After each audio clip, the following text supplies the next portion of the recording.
Have you ever wondered about cosmetic acupuncture? My name is Janique. I'm a registered acupuncturist and co-owner of Lotus Acupuncture and Traditional Chinese Medicine Clinic.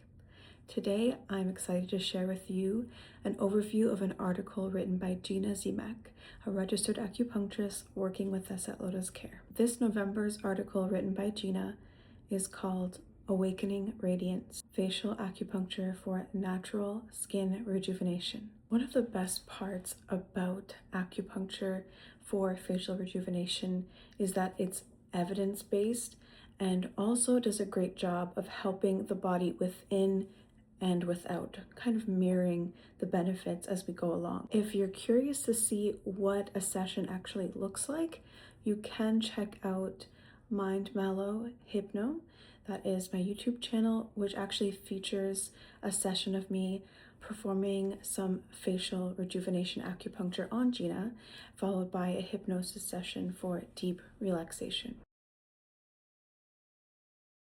So let's talk about the TCM perspective first. In traditional Chinese medicine, the complexion and our face in general is like a mirror to the inside of our body, our channels, our organs, and our essential base substances. Gina explains this beautifully in her article. She says, imagine your skin as a garden.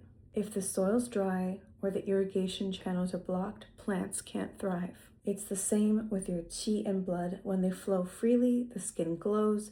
When they stagnate, we see dullness, puffiness, or fine lines. So Gina goes on to explain that acupuncture is a lovely way to open the channels, clear the channels, rejuvenate the channels, essentially stimulating circulation, microcirculation in the face, that can then bring blood and qi and balance yin and yang, because many of the points that are helping with the surface area are also helping deeper in the stomach, the spleen, the Ren channel that goes all the way down and is very integral for our uterus health as well.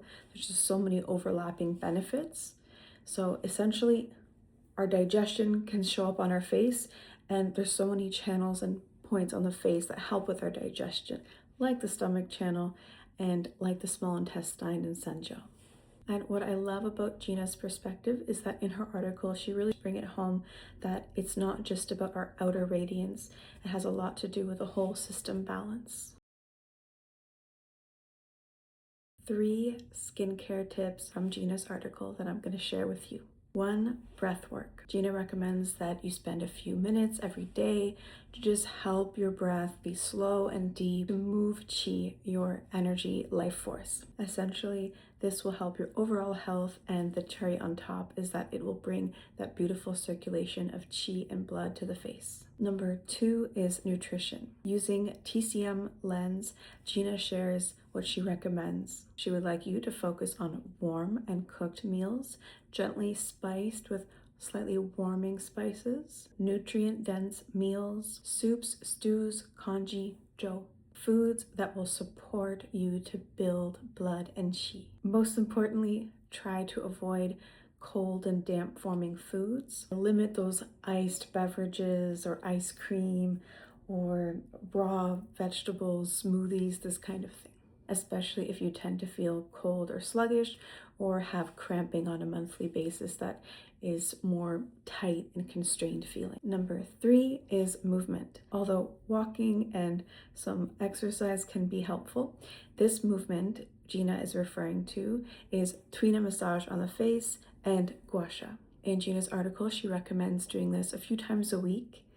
And if you're curious to see what that looks like, once again, you can check out the video of the services I provided on Gina's lovely face. Essentially, tuina is a great way to start off a facial rejuvenation session to help expel or eliminate pathogens such as wind, cold, heat, damp. And once that is all moved out of the way, then we're bringing forth that fresh blood and qi and balancing yin and yang, really helping the body to be primed for the best benefit from acupuncture. So those points we mentioned in the TCM perspective all along the face, for instance, the stomach channel is running along the face, from the eyes, the cheeks, the jaw, the neck, and The small intestine channel is also featured on the face and down the neck, behind the ears. We have the urinary bladder channel starting at the inner canthus of the eye, going all the way up and into our scalp, down our back of our head, down our back, down our legs, and all the way to the side of our pinky toe. So the urinary bladder channel is very important overall, whether you have headaches or just concerns of dampness and cold, or simply the fact that they fall along muscles that are often used or highlighted in cosmetic acupuncture. The urinary bladder channel, the small intestine channel, and the sanjiao or triple burner channel, all three of these are really important when it comes to water metabolism, proper circulation of water throughout the body. So these can also be really helpful if there's kind of swelling or puffiness. But essentially, there's so many different layers and angles to look at cosmetic acupuncture from, or facial rejuvenation. And every treatment can look a little different. We'll select a few different points, but there is a kind of standard map and technique that we like to use at Lotus Care. Gina really likes to highlight this benefit of at-home care so that you're continuing to reap the benefits of proper circulation and kind of mimicking the benefits that acupuncture are bringing. What modern research says from Gina's article. You love evidence-based skincare.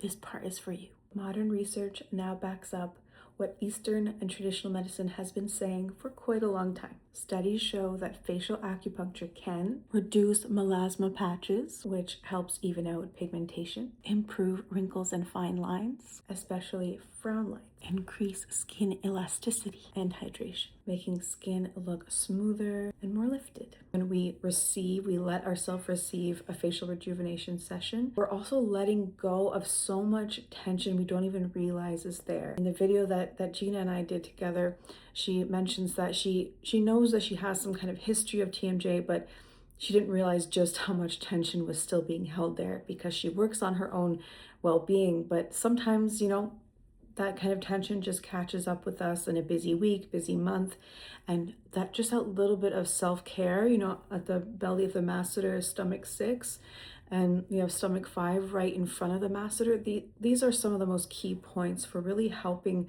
the whole face relax, and not only these local sites, but also the digestion. So there's just this beautiful kind of symmetry and synastry, all these wonderful things going on in the body when we receive this kind of session. And people often fall asleep during tuina and while they're resting with the acupuncture needles in.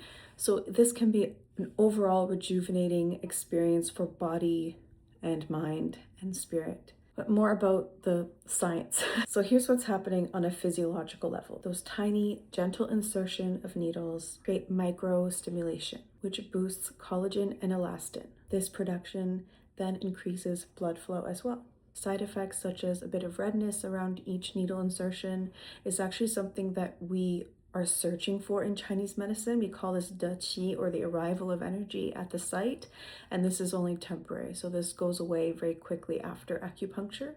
And then bruising is always a risk, but we lower this risk by pressing gently, especially here at yin tang, around these muscles. There's just so much microcirculation that's going on, as we mentioned in the benefits, that sometimes some areas are more likely to bruise, and we will press for about 20 to 30 seconds with a cotton ball before removing that. And for example, there's some people who are having fine lines around their eyes and specifically ask for this to be addressed. And right here with the orbital bone, this is a natural protective mechanism that even though there's points here on the stomach channel and then points that we would do just to target fine lines, we're always doing this in the perfect angle and very shallow depth between the skin and the fascia. And in this way, we're able to aim towards this bone and avoid going anywhere past it. So it's completely safe when you're going to someone who's registered, such as myself or such as Gina. So science agrees. When you support the body from within, the skin naturally begins to balance itself and reflect that vitality.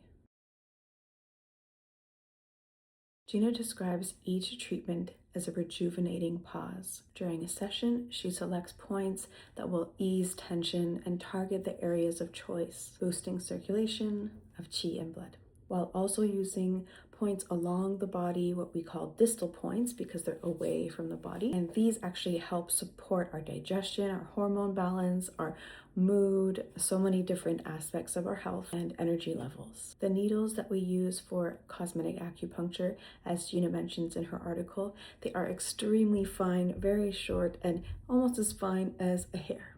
Many clients barely feel them at all. So for example, like I will often start with yin tang, which is a small cosmetic style needle. And as soon as it's placed, I hear, it's already there? I don't feel anything. But what they do feel is deep relaxation. It's just a lovely moment for you to let the day melt away while your body just quietly resets and your nervous system is calm and relaxed. And Gina notes that most people leave feeling lighter physically, emotionally, and mentally. In Gina's article, she mentions just how important it is to have an initial intake. So this is not just about your specific concerns you want to address, your specific goals you'd like us to work on, but also your medical history. For example, if someone is taking blood thinners, then we would have to take even more extra care. It's still possible to receive acupuncture, of course, but just looking over your general health is so key when it comes to Chinese medicine, especially when selecting points, the distal points we talked about along the body. These being chosen very specifically based on your intake will have much greater results. Sessions for facial acupuncture usually last around 60 to 90 minutes, especially with the initial intake involved. Gina recommends starting 1 to 2 times a week and then slowly tapering off to be more of a maintenance. Although it is up to you, you can of course come in more often if you'd like. As Gina mentions, you'll also receive at-home care tips that are specifically catered to your needs and based on your initial intake. This may include simple acupressure points, TCM diet and lifestyle advice, all of this to help you benefit even more from each session by taking care of yourself at home. And what's most lovely about this acupuncturist perspective is that she really brings it home in this article that it's not just about aesthetics, it's about you coming away from this session feeling more at home in yourself, more at ease, and confident that you're making the right choices for you based on what your goals are, and that you can work hand in hand with Gina. If you're curious to book with Gina Zimak yourself, you can check out lotuscare.ca and press booking, and this will guide you to the practitioners and acupuncturists at Lotus Care, one of them which is the lovely Gina Zimak.